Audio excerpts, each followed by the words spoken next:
नमस्कार। आप सभी का इस कथा चैनल कुछ किस्से कुछ कहानियों में हार्दिक स्वागत है। देखो सोचो समझो, सुनो गुनो और जानो। देखो सोचो समझो, सुनो गुनो और जानो। इसको उसको संभव हो निज को पहचानो। लेकिन अपना चेहरा जैसा है रहने दो, लेकिन अपना चेहरा जैसा है रहने दो। जीवन की धारा में अपने को बहने दो।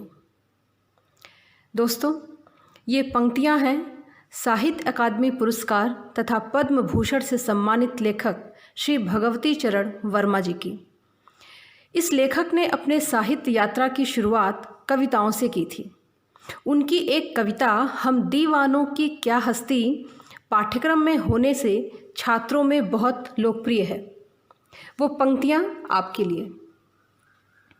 हम दीवानों की क्या हस्ती, आज यहाँ कल वहाँ चले।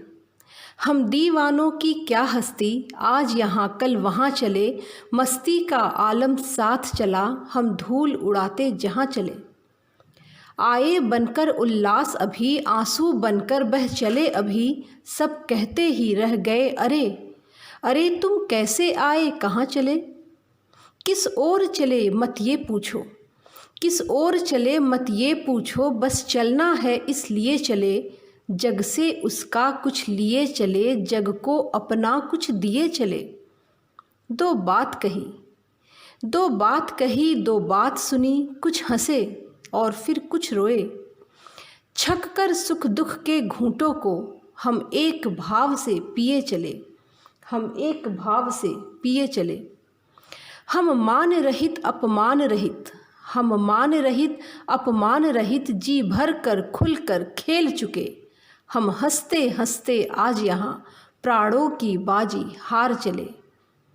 अब अपना और पराया क्या, अब अपना और पराया क्या। आबाद रहे रुकने वाले, हम स्वयं बंधे थे और स्वयं हम अपने बंधन तोड़ चले। यूँ तो भगवती चरण वर्मा जी के उपन्यास चित्रलेखा से सभी परिचित हैं। पाप पुण्य, नैतिक अनैतिक जैसे प्रश्नों से जूझते इस उपन्यास पर फिल्म बनने से भी इसने विशाल जन समुदाय तक अपनी उपस्थिति दर्ज की। भूले बिसरे चित्र और टेढ़े मेढ़े रास्ते जैसे उपन्यास भी खासे चर्चित हैं। और आज मैं लेकर आई हूँ एक कहानी जिसमें लेखक यह दिखाते हैं कि कैसे मध्यम वर्गीय समाज अभी भी पाखंडों और अंधविश्वास से घिरा हुआ है। इस कहानी में घर की बहू के हाथ से एक बिल्ली मारी जाती है। बहुत रोचक ढंग से कहानी आगे बढ़ती है।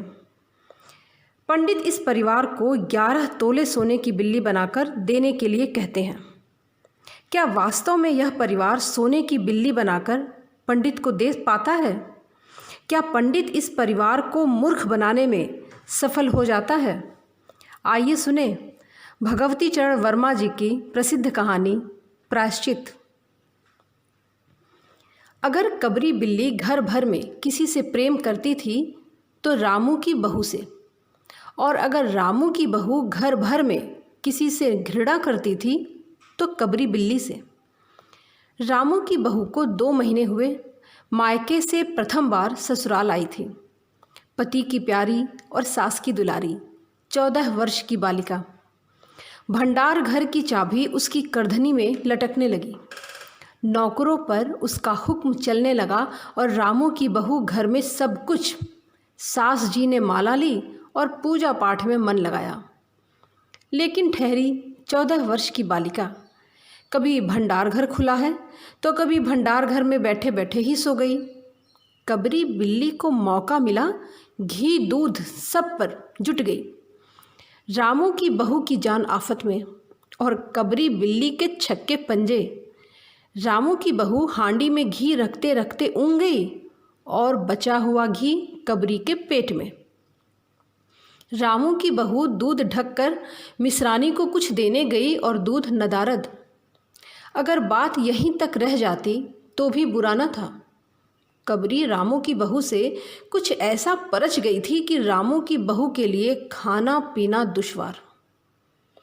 रामू की बहू के कमरे में रबड़ी से भरी कटोरी पहुंची और रामू जब आए तब कटोरी साफ चटी हुई।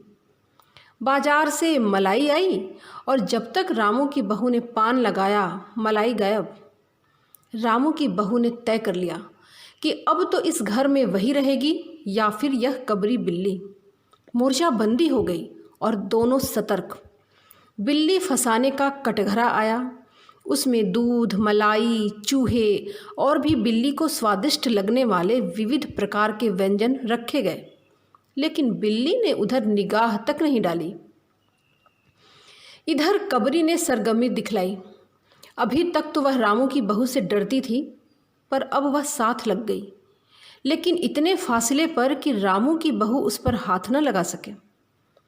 कबरी के हौसले बढ़ जाने से रामू की बहू को घर में रहना मुश्किल हो गया। उसे मिलती थी सास की मीठी झिड़कियाँ और पतिदेव को मिलता था रूखा सूखा भोजन। एक दिन रामू की बहू ने रामू के लिए खीर बनाई। पिस्ता, बादाम, मखाने और तरह तरह के मेवे दूध में औटाए गए सोने का वर्क चिपकाया गया और खीर से भरकर कटोरा कमरे के एक ऐसे ऊंचे ताक पर रखा गया जहां बिल्ली पहुंच ना सके। रामू की बहू इसके बाद पान लगाने के काम में लग गई। इधर बिल्ली कमरे में आई। ताक के नीचे खड़े होकर उसने ऊपर कटोरी की ओर देखा। सूंघा, माल अच्छा है। ताक की ऊंचाई अंदाज लगाई और रामू की बहू पान लगा रही है। अब पान लगाकर रामू की बहू सास जी को पान देने चली गई और कबरी ने यहाँ छलांग मारी। पंजा कटोरे में लगा और कटोरा झंझनाहट की आवाज़ के साथ फर्श पर। आवाज़ रामू की बहू के कान में पहुंची। सास के सामने पान फेंक कर वह दौड़ी। क्या देखती है कि फूल का कटोरा टुकड़े टुकड़े, खीर फर्श पर और बिल्ली डटकर खीर उड़ा रही है। रामू की बहू को देखते ही कबरी चंपत हो गई। रामू की बहू पर खून सवार हो गया। अब न रहेगा बांस न बजेगी बांसुरी। रामू की बहू ने कबरी की हत्या पर कमर कस ली। रात भर उसे नींद न आई। किस दांव से कबरी पर वार किया जाए कि फिर जिंदा न बचे।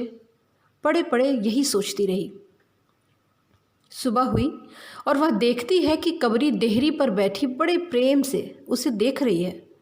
रामू की बहू ने कुछ सोचा, उसके बाद मुस्कुराती हुई उठी। कबरी रामू की बहू के उठते ही खिसक गई। रामू की बहू एक कटोरा दूध कमरे के दरवाजे की देहरी पर रखकर चली गई। हाथ में पाटा लिए वह लौटी तो देखती है कि कबरी दूध पर जुटी हुई है। मौका हाथ में आ गया। सारा बल लगाकर पाटा उसने बिल्ली पर पटक दिया। कबरी न हिली, न डुली, न चीखी, न चिल्लाई। बस एकदम से उलट गई। आवाज़ जो हुई तो महरी झाड़ू छोड़कर, मिसरानी रसोई छोड़कर और सास पूजा छोड़कर घटनास्थल पर उपस्थित हो गए। रामू की बहू सिर झुकाए हुए अपराधिनी की भांति सुन रही है। महरी बोली, अरे रामा, बिल्ली तो मर गई माँ जी। बिल्ली की हत्या बहू से हो गई, यह तो बहुत बुरा हुआ। मिसरानी बोली, माँ जी, बिल्ली की हत्या और आदमी की हत्या बराबर है। हम तो रसोई न बनावेंगी इस घर में जब तक बहू के सिर हत्या रहेगी। सास जी बोली, हाँ ठीक तो कहती हो। अब जब बहू के सिर से हत्या न उतर जाए तब तक न कोई पानी पी सकता है न ही खाना खा सकता है। अरे बहू, यह क्या कर डाला। महरी ने कहा, फिर क्या हो, कहो तो पंडित को बुलाई लाए। सास की जान में जान आई। हाँ, जल्दी दौड़ के पंडित जी को बुला ला। बिल्ली की हत्या की खबर बिजली की तरह पड़ोस में फैल गई। पड़ोस की औरतों का राम के घर में तांता बंध गया। चारों तरफ से प्रश्नों की बौछार और राम की बहू सिर झुकाए बैठी रही। पंडित परम सुख को जब यह खबर मिली उस समय वह पूजा कर रहे थे। खबर पाते ही उठ पड़े। पंडिताइन से मुस्कुराते हुए बोले, भोजन न बनाना, लाला घासीराम की पतोहू ने बिल्ली मारी है, प्रायश्चित होगा, पकवानों पर हाथ लगेगा। पंडित परम सुख चौबे छोटे और मोटे आदमी थे। लंबाई यही कोई 4 फीट 10 इंच और तोंद का घेरा 58 इंच। चेहरा गोल मटोल, मूछें बड़ी बड़ी, रंग गोरा, चोटी कमर तक पहुँचती हुई। कहा जाता है कि मथुरा में जब पंसेरी खुराक वाले पंडितों को ढूंढा जाता था तो पंडित परम सुख जी को उस लिस्ट में प्रथम स्थान दिया जाता था। पंडित परम सुख पहुँचे और कोरम पूरा हुआ। पंचायत बैठी। सास जी, मिश्रानी, किस्नू की माँ, छन्नू की दादी और पंडित परम सुख। बाकी स्त्रियां बहू से सहानुभूति प्रकट कर रही थीं। किस्नू की माँ ने कहा, पंडित जी, बिल्ली की हत्या करने से कौन नरक मिलता है? पंडित परम सुख ने पतरा देखते हुए कहा, बिल्ली की हत्या अकेले से तो नरक का नाम नहीं बतलाया जा सकता। वह मुहूर्त भी जब मालूम हो जाए, जब बिल्ली की हत्या हुई, तब नरक का पता लग सकता है। मिश्रानी जी ने कहा, यही कोई 7 बजे सुबह हुई थी। पंडित परम सुख ने पन्ने के पन्ने उल्टे, अक्षरों पर उंगलियां चलाई, मत्थे पर हाथ लगाया और कुछ सोचा। चेहरे पर धुंधलापन आया, माथे पर बल पड़े, नाक कुछ सिकुड़ी और स्वर गंभीर हो गया। हरे कृष्ण, बड़ा बुरा हुआ।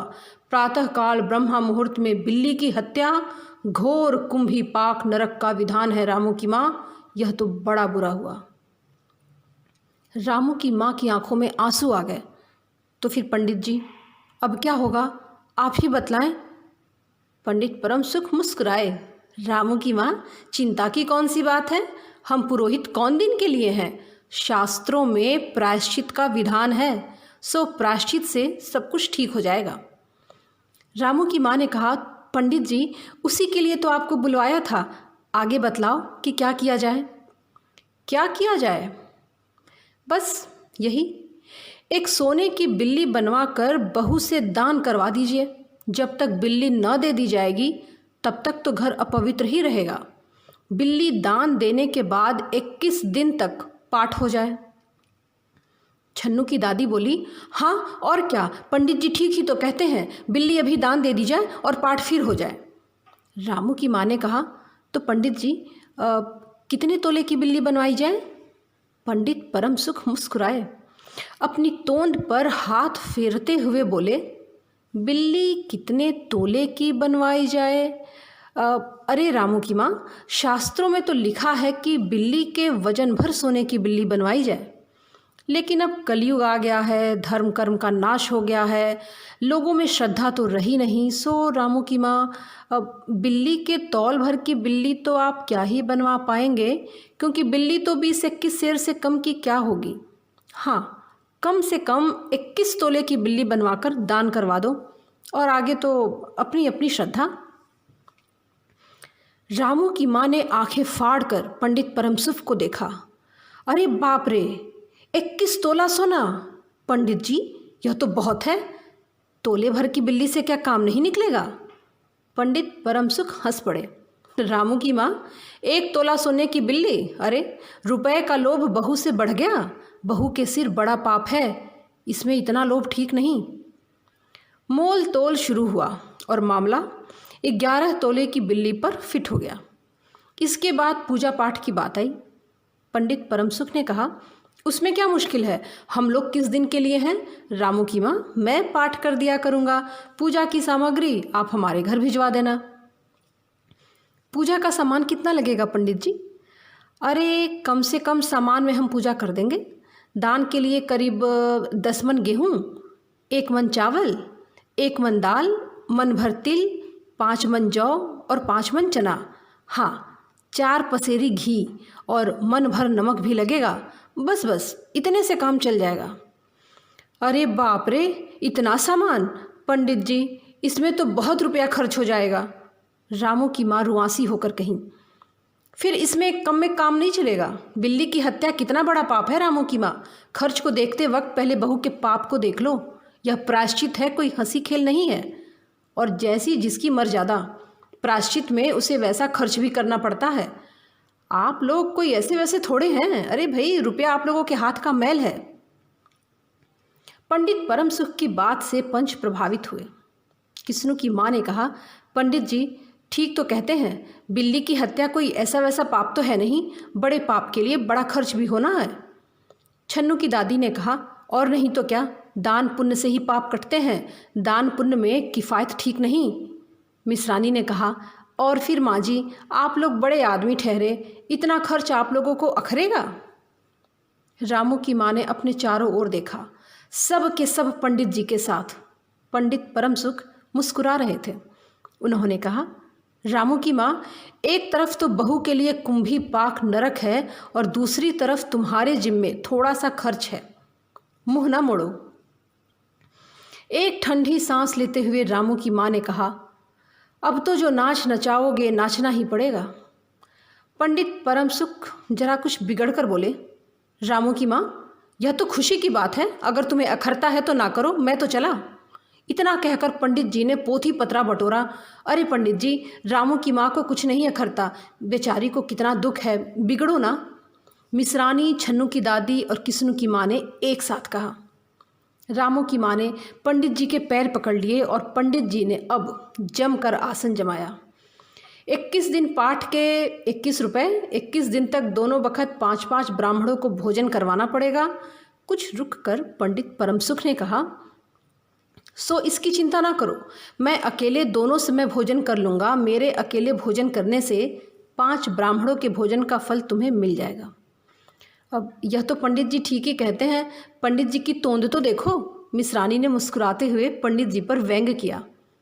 अच्छा, तो फिर प्रायश्चित का प्रबंध करवाओ रामू की माँ, 11 तोला सोना निकालो, मैं उसकी बिल्ली बनवा लाऊं, 2 घंटे में बनवा कर लौटूंगा।